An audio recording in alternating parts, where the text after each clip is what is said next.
So, nagkap... Pwede siya akong ulisama. Ano yun? Kanina, ginulat mo, lakas ng kaba ko. Ay, pwede. Halika. Sa umaga ba, ano ba ang ginagawa mong pag-iinom ng mainit? Kape ba? Tsaa? Ano? Kape. Kape. Grade 1. Ay, 3 in 1. Iyan ang problema pare.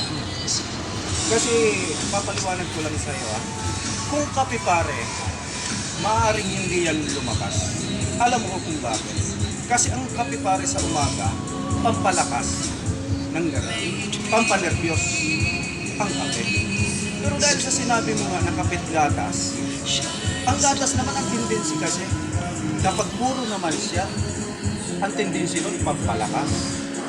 Ngayon, ang ginagawa mo pala pare, pinagsasabay mo yung dalawa? Oo, grade 1 eh. Kaya pala lumalakas ang nervyos mo. Kasi, pag pinagsama mo yung kape na pampanervyos, tapos yung gatas na pampalakas, ang tendency, pampalakas ng nervyos.